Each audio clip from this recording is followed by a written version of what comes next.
शिव केंद्र है, शिव सत्य है।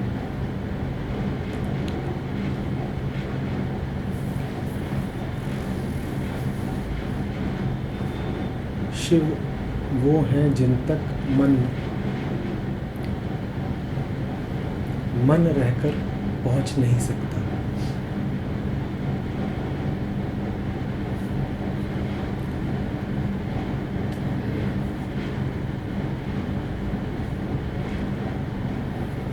शिव को तो रहस्य रहना है सदा।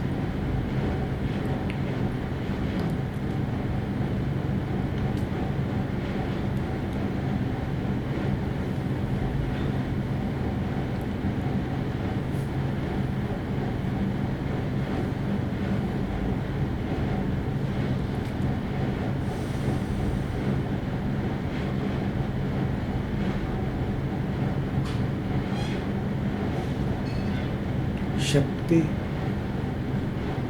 मन है, संसार है।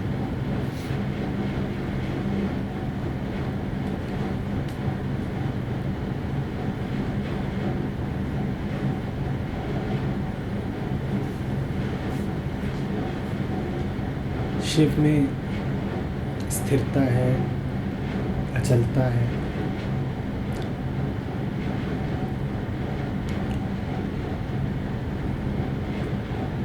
शक्ति में गति है, चलनशीलता है।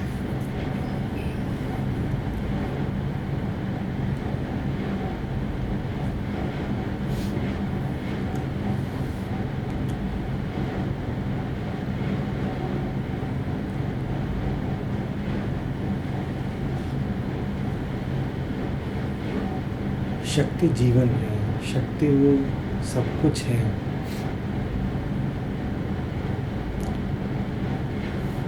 जिससे आप एक मनुष्य होकर के संबंध रख सकते हैं।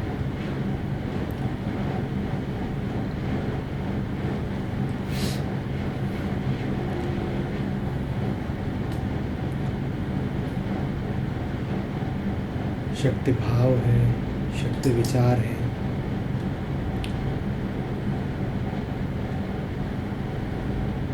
शक्ति में संसार के सारे उतार चढ़ाव हैं, आंसू हैं और मुस्कुराहटें हैं।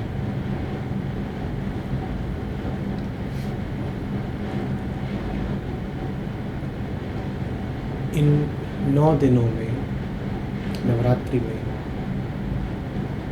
शक्ति के 9 रूपों की पूजा बताती है हमको कि संसार के जीवन के समस्त रूप पूजनीय है। और वो बहुत कुछ हमको धर्म के विषय में सिखा जाती है।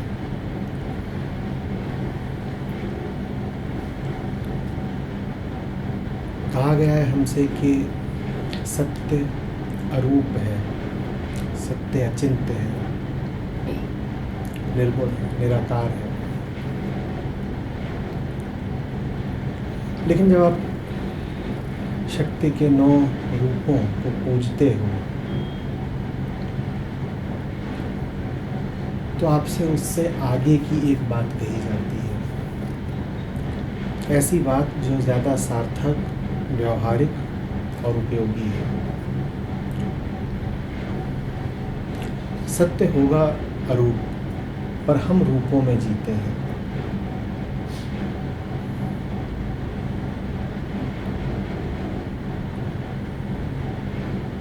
सत्य होगा अचिंत्य, पर हम विचारों और भावों में जीते हैं।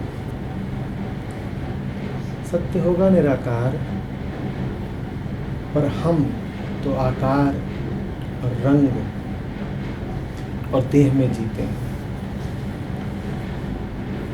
सत्य होगा असीम, पर हमारा तो सब कुछ ही सीमित है।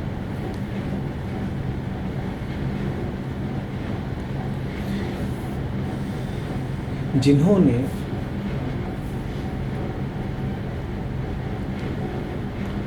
असीम की पूजा शुरू कर दी, जिन्होंने निर्गुण निराकार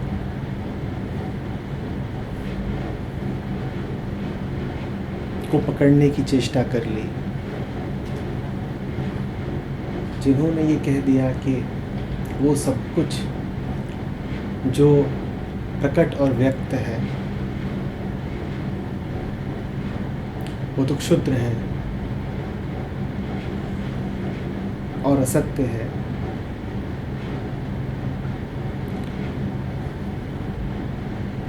उन्होंने जीवन से ही नाता तोड़ लिया।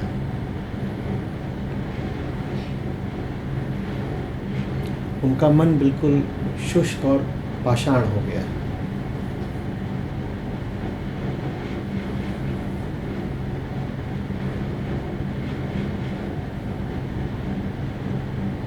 अरूप तक जाने का एकमात्र मार्ग रूप है। सत्य तक जाने का हमारे लिए एकमात्र मार्ग संसार है।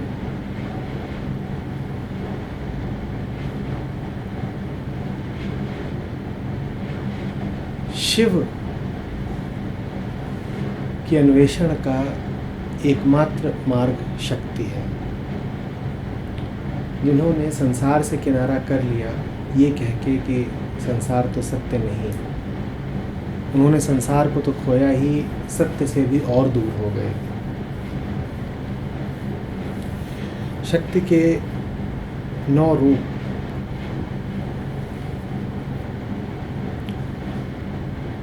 बताते हैं हमको कि जीवन अपने समस्त रंगों में सम्माननीय है, प्यारा है, पूजनीय है।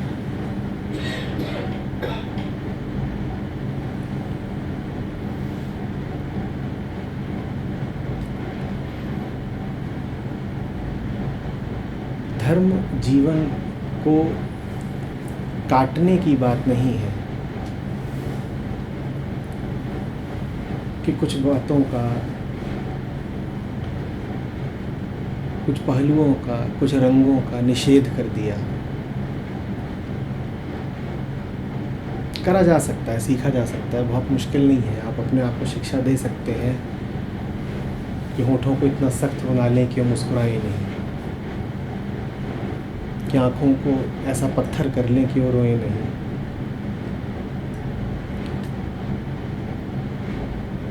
कि मन को ऐसा जड़ कर दे कि वो कभी तरंगित ही ना हो। पर ये शिक्षा धर्म नहीं है। हमने तो वैसे भी अपने ऊपर 1000 वर्जनाएं लगाई हुई हैं। उन वर्जनाओं को और बढ़ाने का नाम धर्म नहीं है।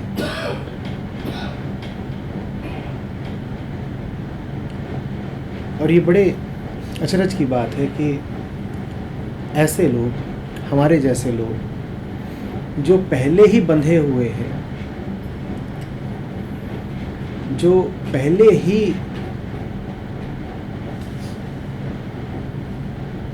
अपनी बेड़ियों से आगे जाने में असमर्थ मालूम होते हैं, वो लोग उन्हीं दायरों को और उन्हीं बेड़ियों को और सख्त और मजबूत और जड़ करने को धर्म का नाम दे देते हैं। जैसे कि कोई बीमार अपनी बीमारी को और गहरा करने को स्वास्थ्य का नाम दे देता हो।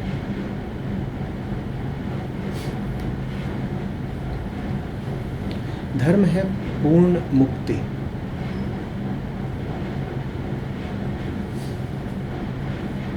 और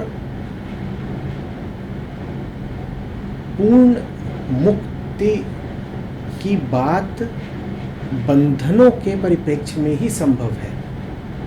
अन्यथा मुक्ति की बात क्या, प्रासंगिकता क्या?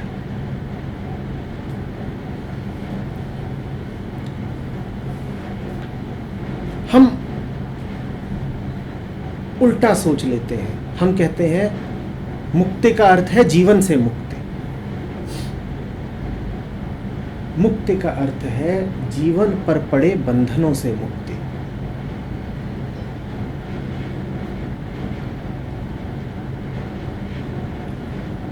जीवन मुक्त की बड़ी सुंदर अवधारणा रही है हमारे यहाँ।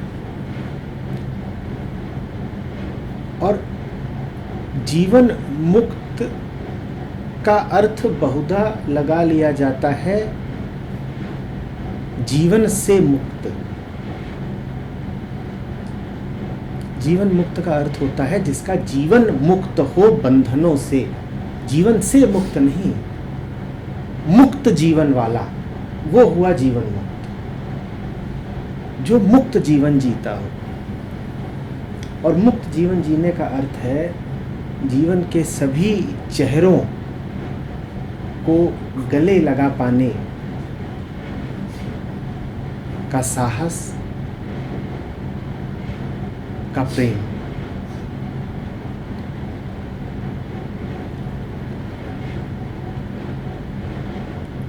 अक्सर लोग धार्मिकता की ओर आते ही इसलिए हैं क्योंकि वो कुछ छोड़ना चाहते हैं, कुछ त्यागना चाहते हैं।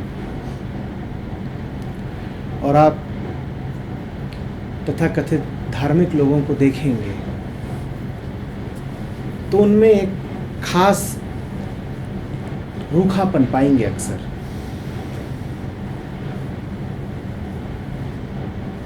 उनकी ऊंचाई नापने का पैमाना ही यही होता है कि उन्होंने क्या छोड़ रखा है, कि वो कितने अद्भुत हैं, असाधारण हैं।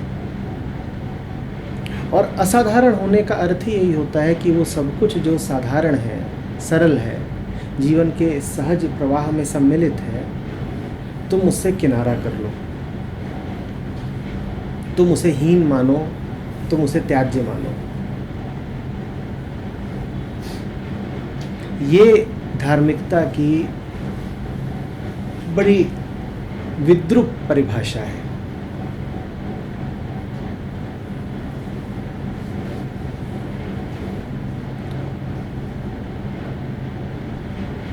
वास्तविक रूप से धार्मिक व्यक्ति जीवन के साथ एक होता है। उसने अपने और जीवन के बीच की सारी दीवारें गिरा दी होती हैं। वो जीवन के सहज प्रवाह में निर्विरोध बह रहा होता है और जीवन सब कुछ लेकर के आएगा। एक सीमित व्यक्ति, एक सीमित मन, एक सीमित देह के साथ जितने भी अनुभव हो सकते हैं वो सारे अनुभव जीवन दिखाएगा।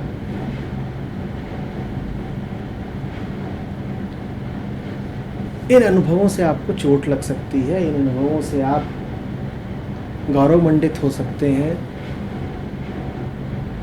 ये अनुभव आपको बहुत रुच सकते हैं, ये अनुभव आपको बड़े अप्रिय लग सकते हैं, कटु लग सकते हैं।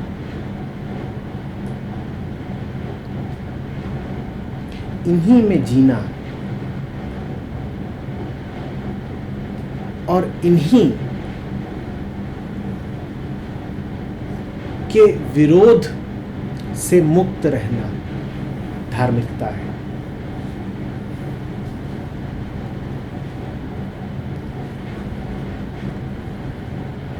आप बैठ करके उपनिषदों का पाठ कर रहे हो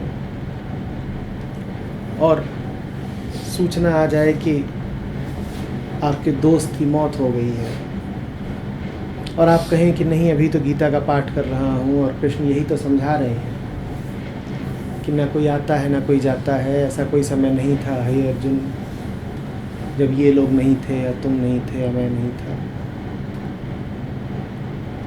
तो खास गीता के पाठ के समय मैं मृत्यु की खबर को वज़न कैसे दे सकता हूँ यदि आप ये कह रहे हैं तो आप घोर अधार्मिक हैं। अब गीता को आपने नियम बना लिया है। अब गीता आपके लिए मात्र शब्द है। आप भूल ही गए हैं कि गीताकार स्वयं मुरली भी बजाता था, हंसता भी था, रोता भी था और विरह वेदना में छटपटाता भी था।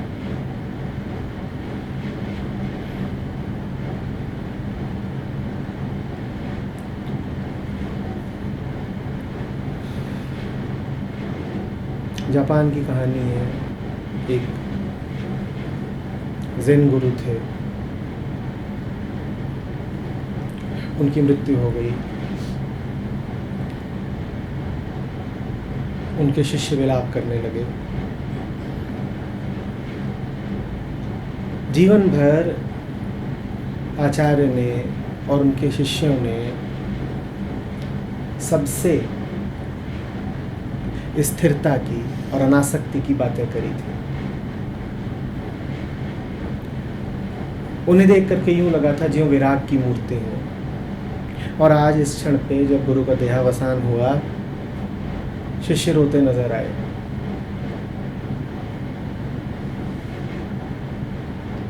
तो आसपास के लोगों ने आकर के कहा कि आपके गुरु तो कहते थे और आप भी कहते थे कि सब कुछ शून्य है, देह द्वैत है,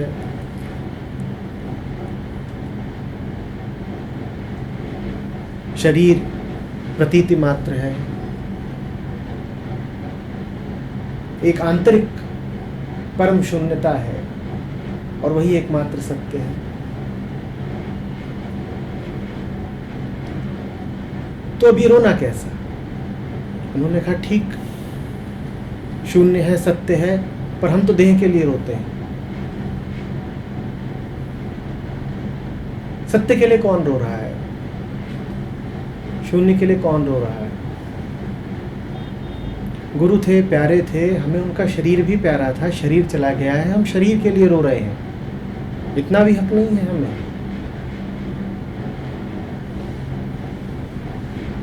ये धर्म है।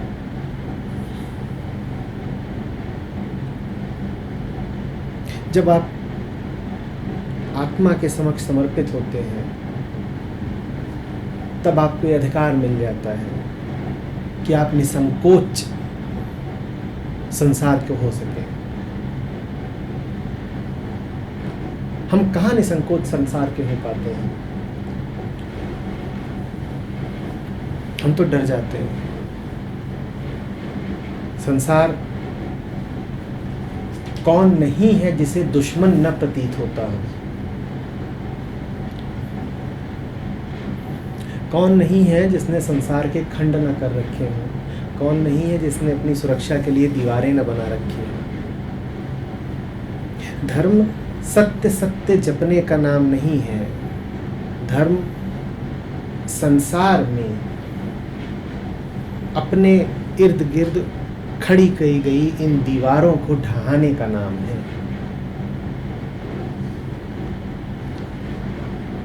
आप उन दीवारों के मध्य बैठ करके अलख जगाते रहें, मैं ब्रह्म हूं, मैं आत्मा हूं। आप शास्त्रों के श्लोकों का उच्चारण करते रहें। उन सारे श्लोकों से ज्यादा बड़ी हकीकत वो दीवारें होंगी। और यदि दीवारें नहीं है और खुले आसमान के नीचे सीमाओं से मुक्त आप बस रमण कर रहे हैं, चाहे समाज में, चाहे संसार में, चाहे जंगल में, जन में, चाहे वन में, तो आप फिर ब्रह्म ही हैं।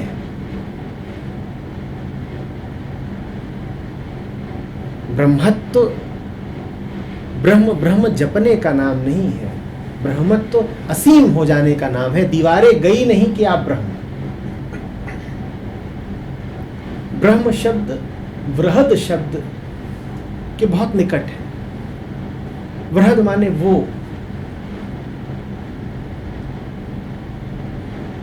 जो बड़ा, जिसके दायरे नहीं, जो दायराबद्ध वो कष्ट में, जो दायरों से मुक्त वो ब्रह्म के आनंद में। अब होठों से वो कुछ कहे ना कहे, फर्क क्या पड़ता है। ब्रह्म कोई होठों की बात थोड़ी ही है।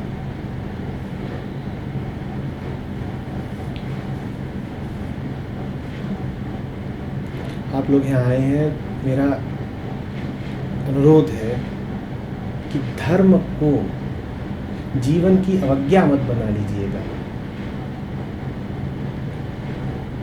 धर्म को एक कृत्रिम गंभीरता मत बना लीजिएगा।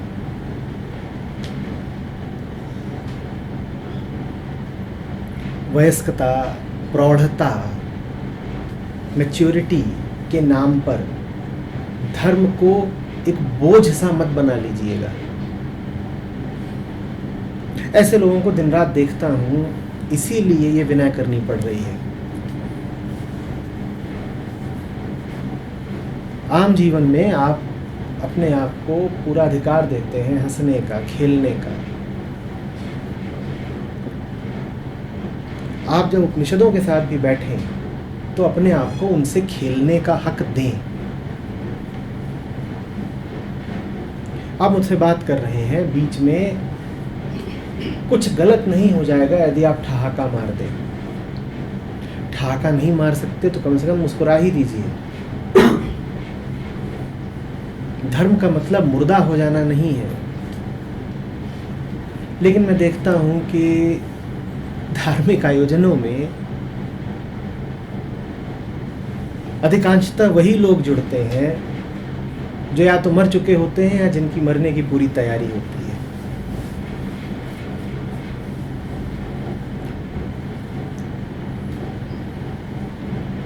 धर्म परम जीवन है।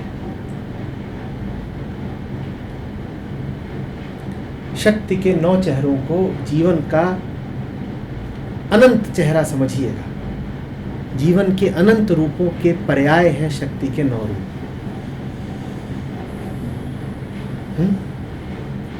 एक सुंदर है तो दूसरा भी सुंदर है।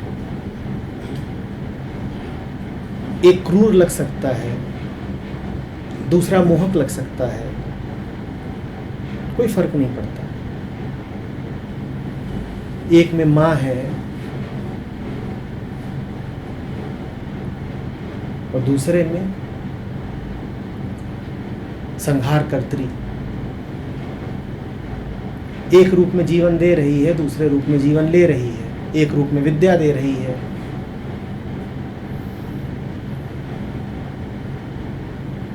एक रूप में ऐश्वर्य,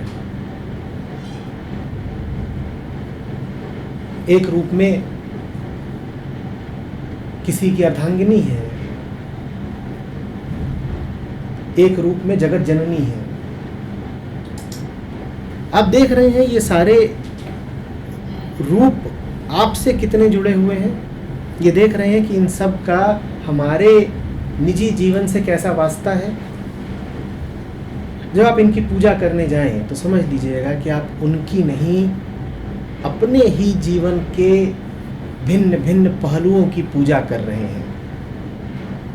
और यदि आप अपने जीवन के पहलुओं की पूजा करे बिना पहुंच गए मां को तर्पण देने, तो आपकी भेंट व्यर्थ ही जानी है।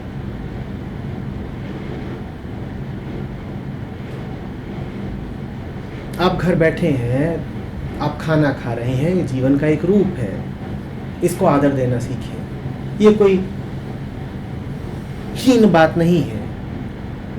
अलौकिक घटनाओं की तलाश में ना रहें कि आदरणीय तो कुछ तभी हुआ जब वहां कुछ विलक्षण हो।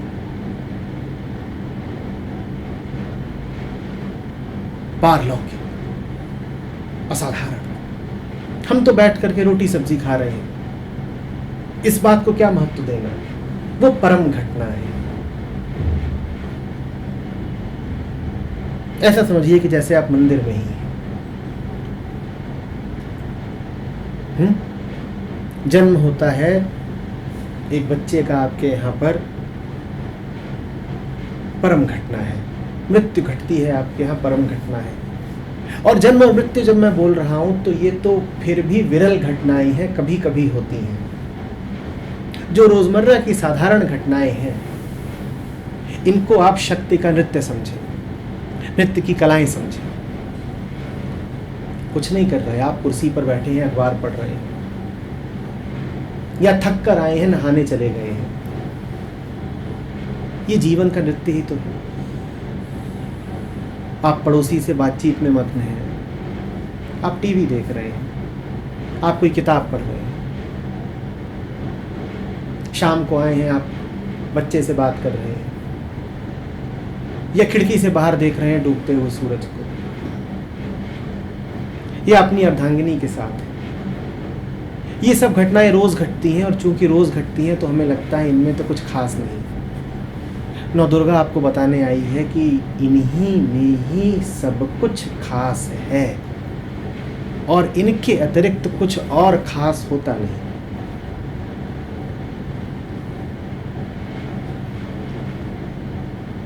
और जो इनमें सत्य को नहीं देख सकता, सत्य फिर उसके लिए है नहीं। मैं दोहरा के कह रहा हूं, संसार की गहराइयों में ही सत्य पाएंगे आप, संसार से पलायन में नहीं। और जो संसार की गहराइयों में उतरने से डरते हैं, जिन खोजा तिन पाइयां गहरे पानी पैठ, इस पानी को, इस प्रवाह को बुद्ध ने जीवन कहा है। इसी में गहरे बैठना होता है, इसी में गहरा गोता मारना होता है। और आदि आप डरते हैं, मैं बौरा डूबन डरा रहा किनारे। यदि आप डूबने से डरते हैं, अगर जीवन का कोई भी पक्ष आपको आतंकित कर जाता है, तो सत्य आपके लिए नहीं है। क्योंकि शिव की अभिव्यक्ति ही तो है शक्ति। शिव का वो रूप जो आपके सामने आ सके, जिसे मन जान सके, जिसे इंद्रियां पहचान सके, उसको शक्ति कहते हैं। और सत्य की अभिव्यक्ति ही तो है संसार। निराकार आएगा आपके सामने तो पकड़ लेंगे क्या? कहिए, आपकी आंखों ने कभी कुछ भी निराकार देखा है क्या?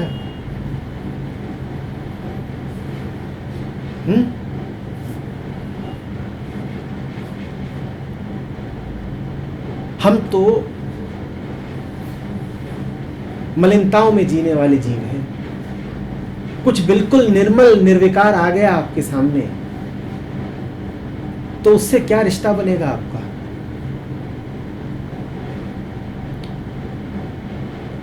जीवन की तथाकथित मलिनताओं में, विकारों में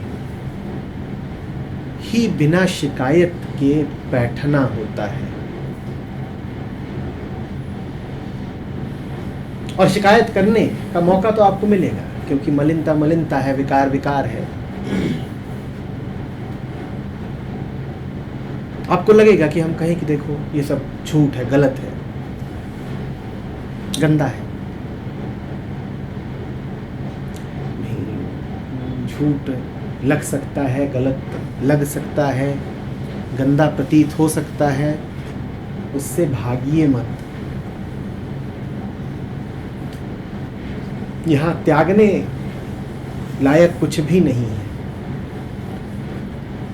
त्यागना है तो त्यागने का भाव त्याग दीजिए। यहाँ कुछ ऐसा नहीं है जो इतना हीन है कि आप कहें कि ये तो तुच्छ, मैंने छोड़ा इसको।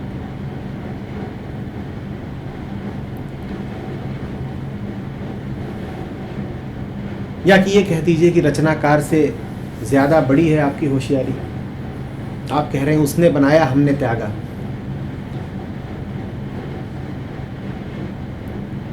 God proposes, man disposes. करते तो हम यही है ना।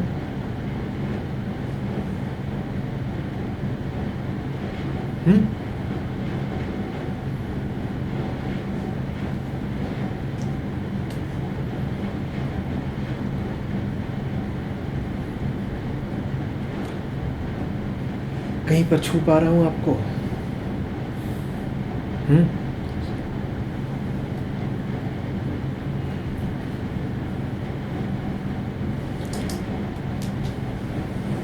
आत्मा अजर अमर होगी।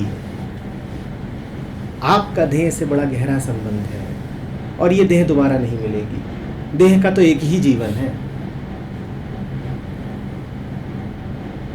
और मौका बीतता जा रहा है, जीवन गुजरता जा रहा है।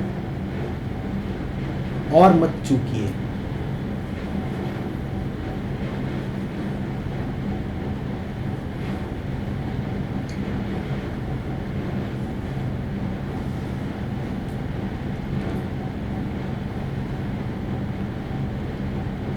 सत्य की इतनी बातें करते हैं तो सत्य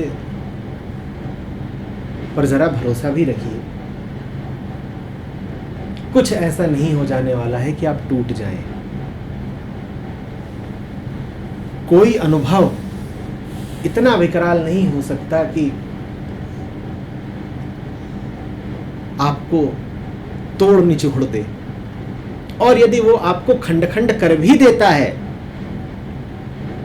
तो भी क्या होगा, गुजरिए ना उससे। आप पाएंगे कि टूटने के बाद भी, कचरा हो जाने के बाद भी, धूल धुआं हो जाने के बाद भी आप शेष हैं। अब सत्य है, शक्ति के केंद्र में सत्य है। वास्तव में जब शिव और शक्ति का निरूपण किया जाता है चित्रों में, तो बड़े भ्रामक तरीके से किया जाता है। यूं दिखा दिया जाता है, आपने अर्धनारीश्वर की मुद्राएं देखी होंगी कि आधे शिव हैं और आधी शक्ति। ये बात बचकानी है। शक्ति ही शक्ति है, शिव कहीं नहीं है। संसार ही संसार है, सत्य कहीं नहीं है। मात्र शक्ति को प्रतिबिंबित किया जाना चाहिए। शिव का कोई निरूपण हो नहीं सकता। और यदि इतना ही शौक है आपको शिव को प्रदर्शित करने का, तो शक्ति के हृदय में एक बिंदु रूप में शिव को दिखा दें।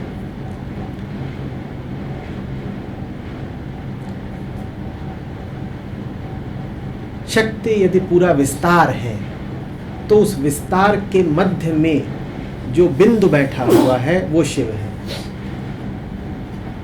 तो यदि आपको शिव को दिखाना भी है, निरूपित भी करना है, वर्णित करना है, तो शक्ति के हृदय के रूप में करें। ये तो बड़ी अजीब बात है कि आपने दो चित्र लिए और दोनों को आधा आधा जोड़ दिया और कह दिया ये अर्धनारीश्वर हो गए, ये शिव शक्ति हो गए। शिव शक्ति ऐसे नहीं होते।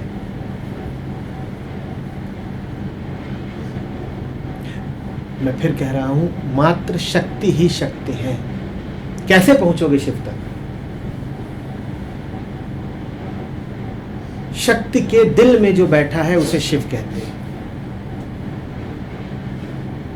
अब पहुंचना है शिव तक तो क्या करोगे? कहिए, क्या किया जा सकता है?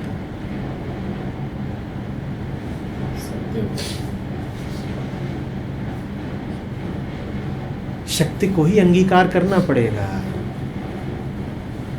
और शिव को तुम पाओगे कहां? शक्ति के हृदय में है वो, शक्ति के आंचल में है। और शक्ति माने संसार। शक्ति माने संसार के सारे पहलू, सारी ऊंच नीच।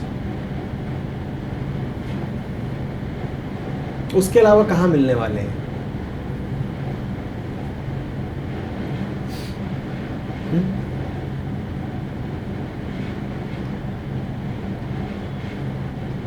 समझ रहे हैं?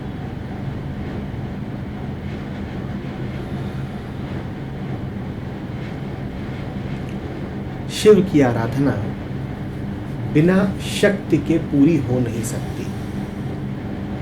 वास्तव में आराधना तो शक्ति की ही हो सकती है, और जिसने शक्ति की आराधना कर ली उसने शिव को पा लिया। और जो शक्ति को दरकिनार कर शिव की ओर जाना चाहे वो भटकता ही रहेगा। ये भूल बहुत आम है, इसलिए इसकी चर्चा कई बार कर रहा हूं।